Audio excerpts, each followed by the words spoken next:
ladies and gentlemen, I've got to run very quickly here to get to the end of this. I've only got a couple more minutes, so let me quickly just give you something that's very, very important that I want you to remember, and it's this.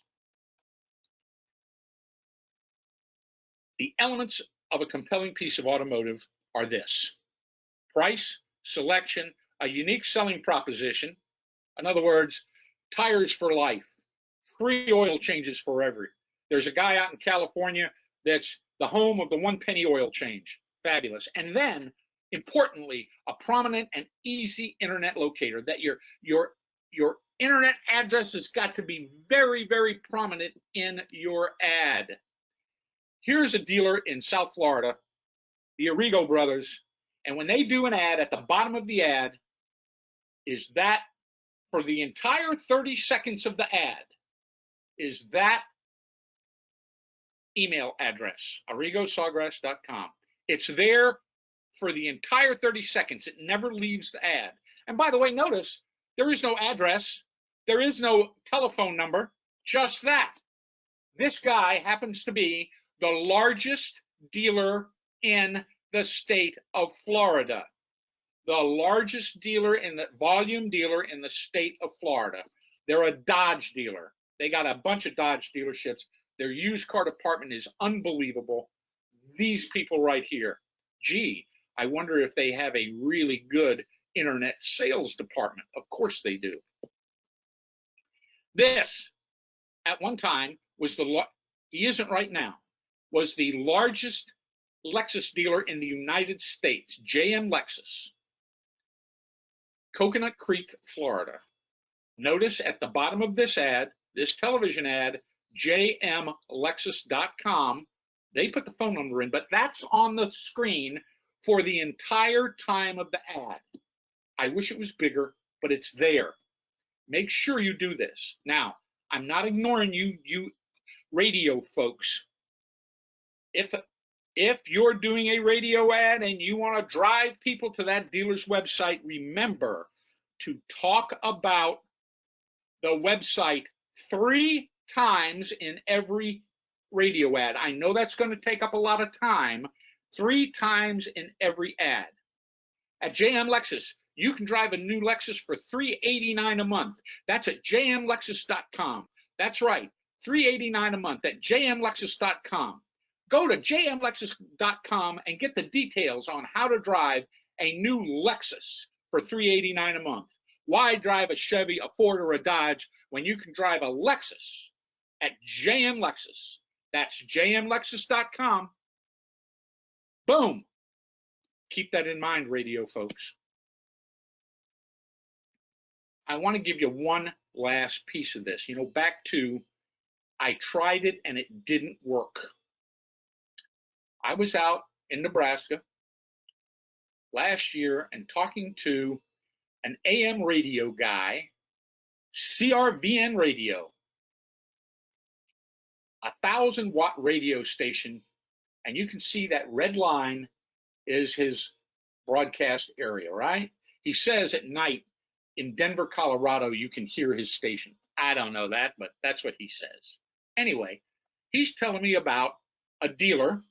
By the way, the dealer's asked me not to use his name, to please, let's keep that confidential. A dealer in a small town in Nebraska, a town of a couple thousand people, who sells 100 cars a month in a town that has 2,000 men, women, and children in it, and probably a bunch of cows.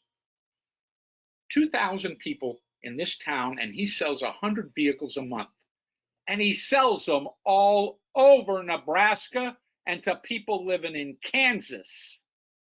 And he is on that AM radio station morning, noon, and night. And what's he doing? He's advertising an absolutely compelling message. His creative is absolutely compelling, and all it does is it forces people from all over Kansas to come to Nebraska to buy that vehicle. This guy is giddy over it. He would never get off of that AM radio station no matter what. And I'm going to leave you with one other. When somebody says it doesn't work, Oh, yeah? Look this up online. Look up Dave Smith. Dave Smith in Kellogg, Idaho. The #1 single point volume dealer in the United States. The #1 volume dealer in the United States in Kellogg, Idaho, a town of 4,000 people. He has sold in the past, before COVID, 12 to 15,000 a year. Are you kidding me? How did that happen? It happened because he was on broadcast television and broadcast radio in Portland, Seattle, Tacoma, all over the northwestern United States with an unbelievably compelling message. A lot of dealers out there complained that he was giving them away. Guess what? He wasn't. He's made a ton of money. Unbelievable. Dave Smith, Kellogg, Idaho. You talk to a dealer and he says, no, it doesn't work. Just say to him, Dave Smith, and pull it up on your computer and turn it around to his desk and say, it worked for this guy. And he didn't do anything other than advertise super low price, unbelievable selection. Off you go.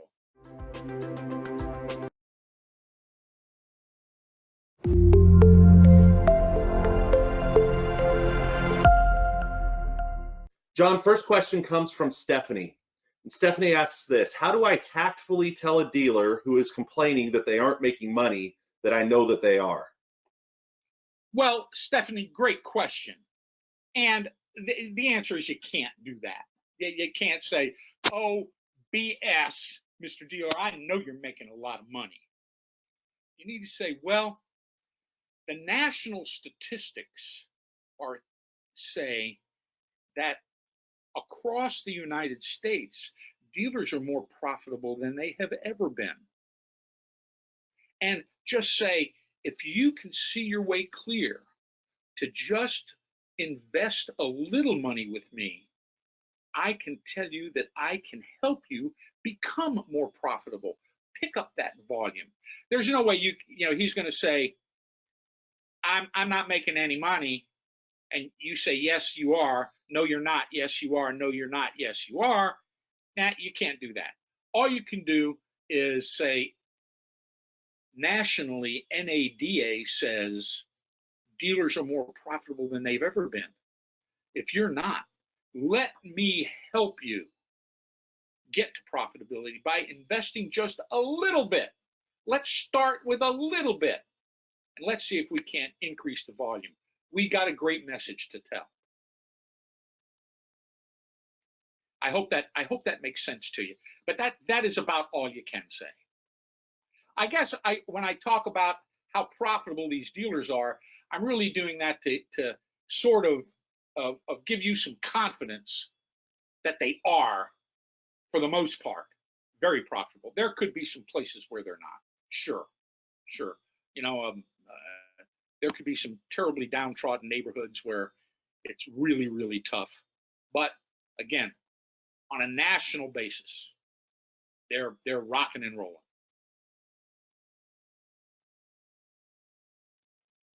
All right, John, next question comes from Taylor. Taylor says, I have a local independent dealer that says he can't get his hands on enough inventory. How can I convince him to stay on my station? Well, Taylor, an independent dealer who tells you that he's not a very good dealer. There are huge amounts of inventory out there. As you may know, there are automotive auctions all over the country. There's a company called Manheim, the Manheim Auction Company. They have auctions all over the country where they sell at auction thousands and thousands of vehicles to nothing but dealers. You can't go to one of these auctions unless you have a dealer license. You can't get in. They don't sell them to just average people on the street. And the dealer that says that, if you happen to have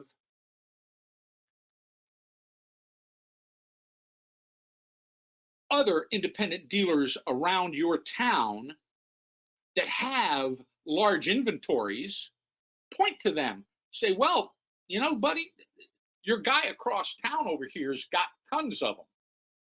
You know, I don't get, there's not much you can say to that guy other than, hey, there's plenty of vehicles out there. You know, you don't want to say, well, buddy, you're not much of a dealer if you can't find inventory. That's nuts. But that's really the truth. And so I know I'm not answering your question. I know that this isn't a good answer to that, but there's not much you can say other than, hey, let's get out there. I don't know if there's a CarMax in your neighborhood.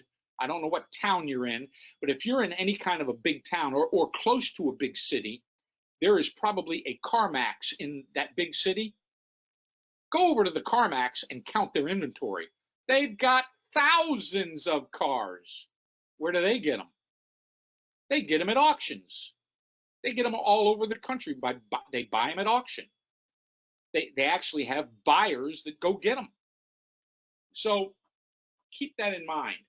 The CarMax company has become a very successful used vehicle company, and the way they have become a successful used company is with selection. Selection, selection, selection. If you're looking for a specific vehicle, there's a pretty good chance CarMax has got it. So you might want to point to that. You know, hey, Mr. Dealer, there's plenty of ways for you to get them. Have you been going to auctions? You know, try that. Now, by the way, he might say, well, yeah, I've tried the auctions, but the prices are too high.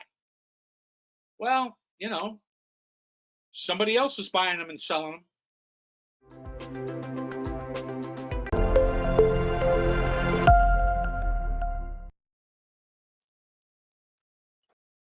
John, this question comes from Keith.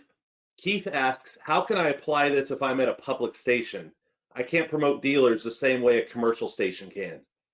So the public broadcast stations that can't advertise price have a serious, serious problem on their hands. Because, again, my experience is the most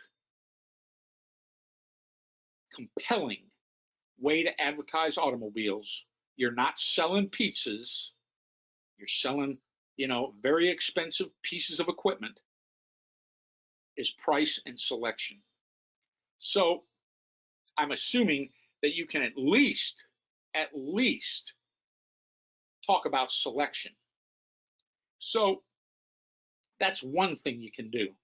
Then the other thing I would do is, if possible, and again, I've had I've had public broadcast people ask me this question over and over again, and not advertising price is a terrible handicap. But then I have suggested to some public stations, well, advertise the website and possibly say, go to the website and get information about, you know, service, sales, selection, see our inventory posted on our website. And I've had some of those public stations say, and take a look at our competitive pricing. They don't actually give a price, but they say, go to the website and take a look at our competitive pricing. You might try that. I don't know if that's going to work or not. But yeah, I get that question all the time. And frankly, I don't have a good answer for that other than try to skirt the issue. I know you can't say you can drive a new Ford pickup for $289 a month. I know you can't do that. And that is a real handicap. But talk about the website, try to get people to go to the website and inquire. That's the best you can do.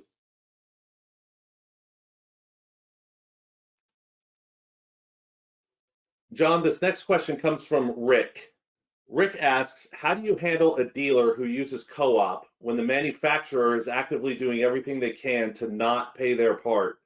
Is there a way to go directly to the manufacturer and find out what they want, or at least help the dealer to do this? No. If a dealer is telling you that his manufacturer is hampering him, that's just not true. That the manufacturers over the years have figured out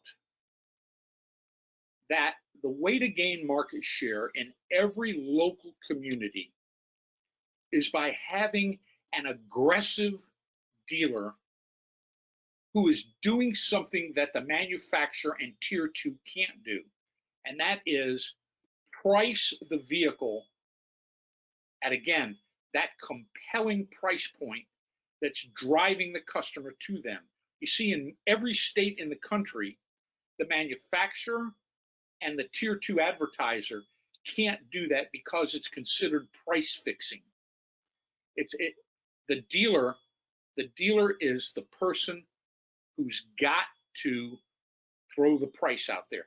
The manufacturer can talk about 0%. The tier 2 advertiser can say, we have a 60-month program on Toyota Corollas for 0%, but it's the dealer who says, we've got Toyota Corollas for 60 months at 0% financing, and that's going to be $239 a month. The $239 a month is the important part. So a dealer that's blaming the manufacturer, that's simply not what every manufacturer in this country is doing. They are absolutely. This last year, Ford Motor Company is probably going to take, and for 2022, Ford Motor Company is probably going to take billions of dollars in losses. They can afford it. They got plenty of money. But the dealers made a lot of money, but the manufacturer didn't. And the reason they didn't is because their volume was off so much. They measure their success based on tenths of a percentage point. And the way they gain market share is, one, having a competitive price product, a product with really fancy interiors, a product that really performs well, a product that is perceived to be of great quality, but then priced at a competitive price. And the person that does that is the dealer. And the manufacturers are pushing the dealer harder than they ever have to get aggressive with the pricing and to get the message to their local community. And that's where you come in. So don't, and again, here is, you can't go to the dealer and say, no, they're not, yes, they are. No, they're not, yes, they are. You just keep pounding away at that dealer. Don't give up. Keep pressing them. Keep talking about driving down their cost per vehicle retail.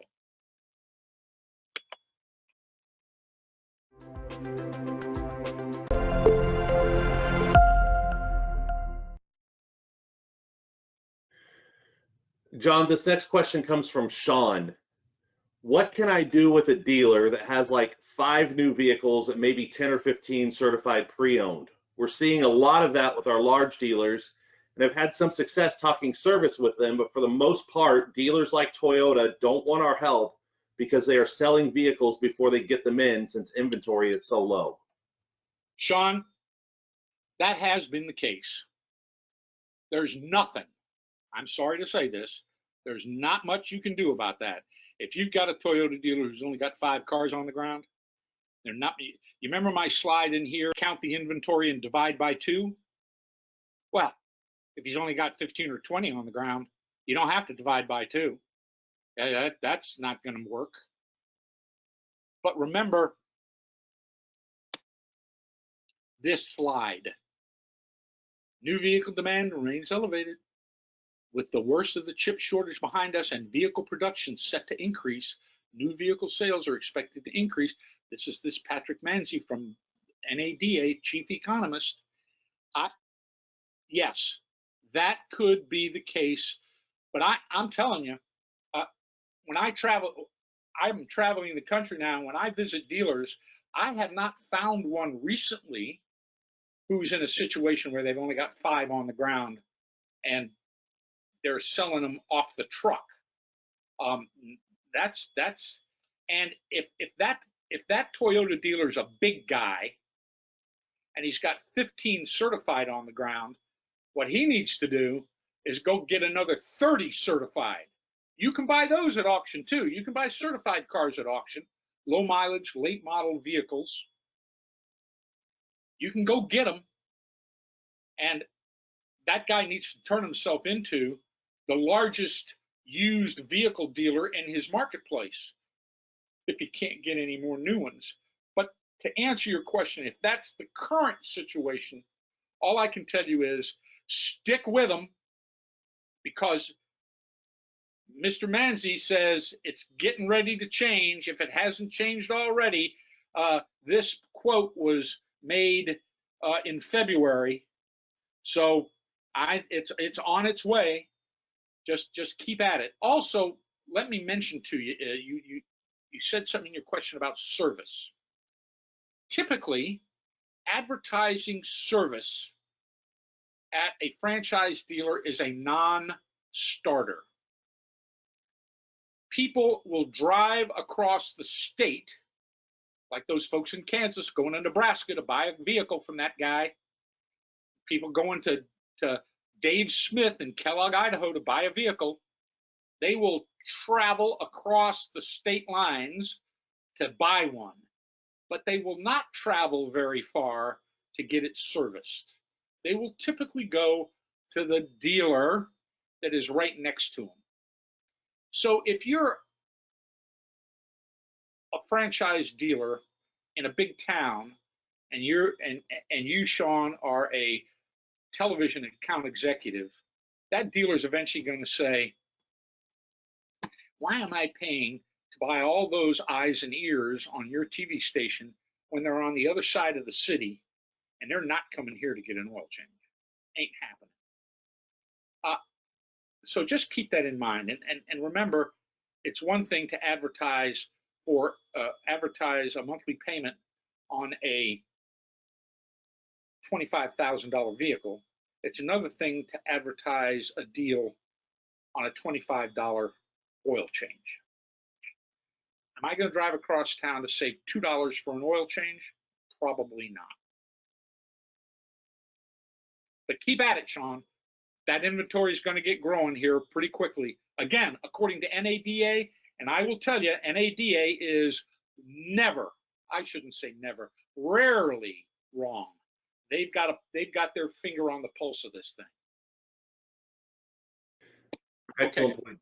Next question comes from Colette. Colette says, in my market, the Ford and Chevy dealers are owned by the same group. How do I convince them to compete against each other?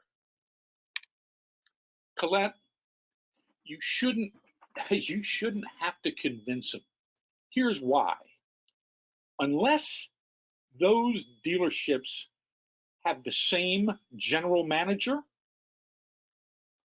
that general manager is paid on the bottom line of the dealership he manages. If he's the general manager of the Ford store, he's getting paid on the Ford store, not the Chevy store. Hey, Mr. GM, I'm looking out for you. But also remember, just because the Ford guy and the Chevy guy are owned by the same owner, doesn't mean that the Ford guy doesn't compete with the Dodge Ram guy. Absolutely. and the Toyota guy. Whoa, that's big competitors. Those are big competitors. You know, Hyundai has a cute little pickup truck that they sell now. But hey, Mr. Ford dealer, if you can sell an F-150 for the same price as your local Hyundai dealer can sell that little Mickey Mouse pickup for, whoa, you need to get at that. One other thing, also remember, there's a Ford dealer in the next town that they're competing with. There's a Ford dealer in the next city that they're competing with. That guy, Dave Smith in Kellogg, Idaho, was competing with Ford, and he happens to be a Dodge Ram dealer and a Ford dealer and a GMC dealer, and he owns a bunch of franchises. But he's competing with the Ram dealer in Tacoma, Washington, not just anybody. So keep that in mind, that and I didn't get to the slide that is real important, and I'm sorry I didn't get to it. It talks about pump in, pump out. If you go to LBS and take a look at some of the little vignettes that I've done on LBS, there's about 30 of them. There's one of them called Pump In, Pump Out. Go and take a look at that, and that'll help you with that Ford and Chevy, those Ford and Chevy dealers. Remember that they are competing with other Chevy and Ford dealers in the town next to them, or in the city next to them, or if you are Colette in a big city, there's another Chevy dealer and another Ford dealer somewhere in that metropolitan area. So keep that in mind.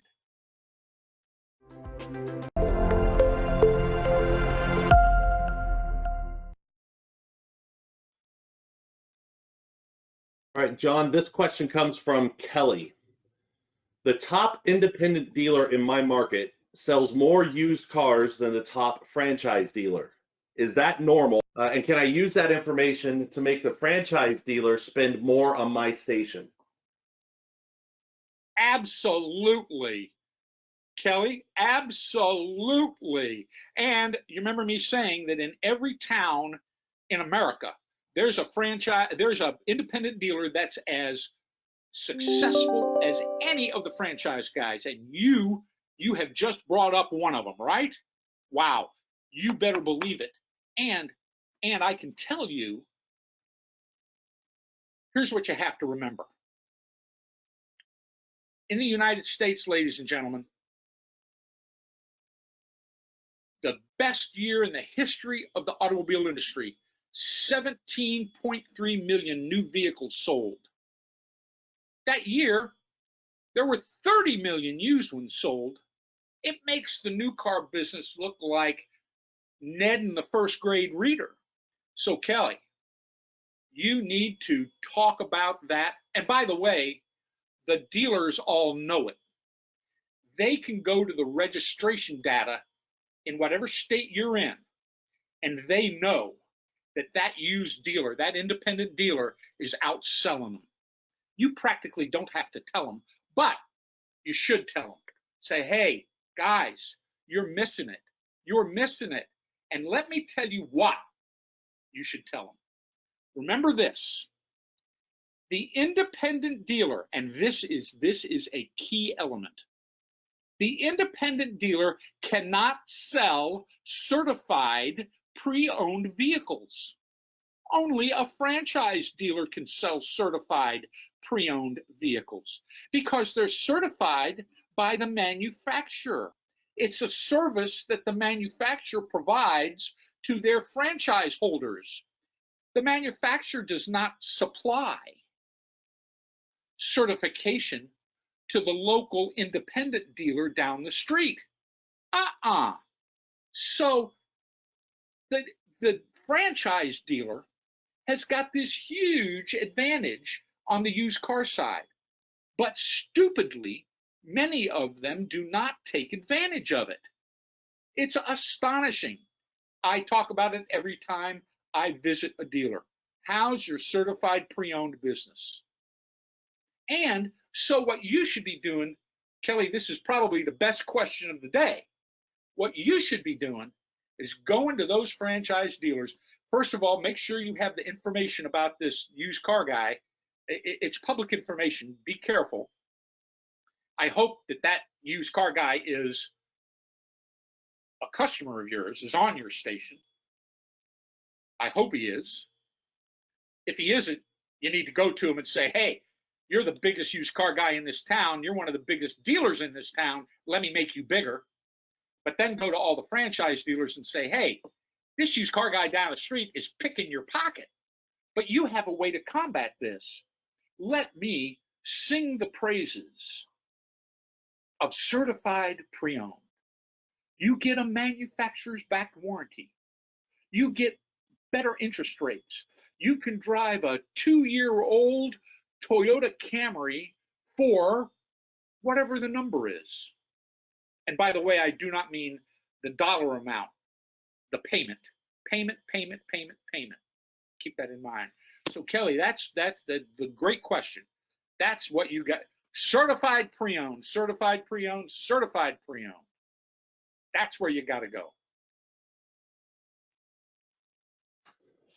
All right, John, we've got a number of questions on the cost per vehicle retail. Combined them into two. So here's the first one. The first one comes from Tim. And Tim asks, is the cost per vehicle retail amount just advertising expense alone, or does it include other expenses like overhead costs? What exactly goes into this number? Yeah, great question. Great question. So that's the number. Ideally, that's a big word there. Ideally, that number is only the amount of money coming out of the dealer's pocket spent on marketing and advertising. The amount of money coming out of the dealer's pocket for marketing and advertising of new and used vehicles. No mail brochures that go to the customers for oil changes.